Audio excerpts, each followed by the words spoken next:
আজকের এই ভিডিওটা খুবই স্পেশাল আমার কাছে।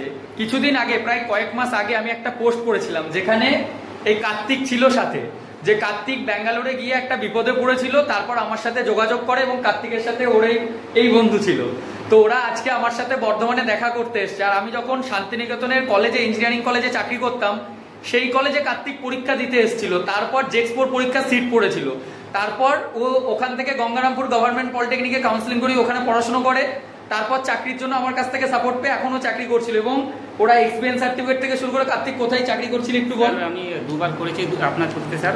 প্রথমে মহিন্দ্রা সিআইতে 1 ইয়ার কমপ্লিট করার পরে তারপরে আপনার থ্রুতে আপনি জয়েন করে দিয়েছিলেন স্নাইডার ইলেকট্রিকে। আপাতত মেইনটেনেন্স ডিপার্টমেন্টে আছি। আর আমার সঙ্গে যে আমার বন্ধুটা ছিল, আমি এখন স্নাইডারে আছি। আমি এখন কোয়ালিটি ডিপার্টমেন্টে কাজ করি। স্নাইডারিতে কোয়ালিটিতে আছিস। কত করে পাচ্ছিস ওখানে এখন স্যালারি? স্যার সব পিরিয়ডে 20 প্লাস 21 এরকম হয়ে যায়। 20 প্লাস হয়ে যাচ্ছে। এক্সপিরিয়েন্স সার্টিফিকেটও তো একটা দিয়েছে।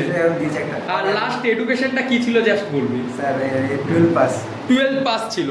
12 পাস করে আজকে স্নাইডার ইলেকট্রিকের মতো কোম্পানিতে 20,000 প্লাস আর্ন করছে। ডিউটি 8 ঘন্টা। 12 আওয়ার্স ডিউটি করলে আলাদা ওটি ফোটি এক্সট্রা থাকে। তো আজকে কার্তিকরা এসেছিল আমার সাথে দেখা করতে। আর ওর আর এক বন্ধু, ও আমার সাথে যোগাযোগ করে ওরাই নিয়ে আসে। ও কিন্তু এবছর ডিপ্লোমাতে ভর্তি হয়। ওকেও আমরা যে সাপোর্টটা দিয়েছি যে ওর যদি এখন এরপর জবের প্রয়োজন হয়, ও জবটা আমার এখান থেকে পাবে এবং ফ্রি অফ কস্টে জব পাচ্ছে, কারণ ও পড়াশুনো করবে বলে। যে পড়াশুনো করতে চাও, মাধ্যমিক উচ্চ মাধ্যমিক পাস বা নর্মাল কলেজ পাস করে কোথাও কোনো চাকরি পাচ্ছ না, এসো আমাদের এখানে দেখা করো। আমরা একটা চাকরির ব্যবস্থা করে দেবো। এর সাথে সাথে যদি তুমি পড়াশোনা করতে চাও, আমাকে কোনো টাকা তোমাকে দিতে হবে না, তোমাকে ফ্রি অফ কস্টে আমি চাকরির ব্যবস্থা করে দেবো। কারণ আমি একটাই জিনিস চাই, যে তোমরা যদি পড়তে চাও, আমি তোমাকে আমার তরফ থেকে যা সাপোর্ট হয় সেটা করবো। তো কার্তিক আজকে ও বাড়ি যাবে আবার। ও আজকে দক্ষিণ দিনাজপুর থেকে এসছে। কার্তিক কিছু বলতে চাস যারা দেখছে? যে পড়াশোনা করার পর যদি কোনো কিছু ব্যবস্থা না হয়ে থাকে নিজেদের থ্রু থেকে, তাহলে একবার এডুকেয়ারকে বিশ্বাস করে দেখো। আর আমার মতো বাইরে গিয়ে যাও, বাড়ি থেকে না বেরোলে কোনো কিছু সফল হবে না। বাড়ি থেকে বেরিয়ে এডুকেয়ারকে বিশ্বাস করে একবার, তারপর নিজের লাইফটাকে তোরা নিজে থেকে গঠিত। আর গঙ্গারামপুর গভর্নমেন্ট পলিটেকনিকে যারা এখন পড়াশোনা করছে তাদেরকে কি বলবি? তারা যদি চাকরি না পায় আসতে পারে? তো অবশ্যই আসতে পারে, নিঃস্বার্থে আসতে পারে, যোগাযোগ করতে পারে। কোনো ভয়ের কিছু নেই। চলে আসো, আমরা আছি, সবাই আছে, স্যার আছে, সব কিছু। আর একটা জিনিস বুঝতে হবে, আমাদের ইঞ্জিনিয়ারদের কিন্তু এবার বাংলার বাইরে যেতে হবে, কারণ বাংলার মধ্যে এত অপরচুনিটি আমাদের থাকছে না।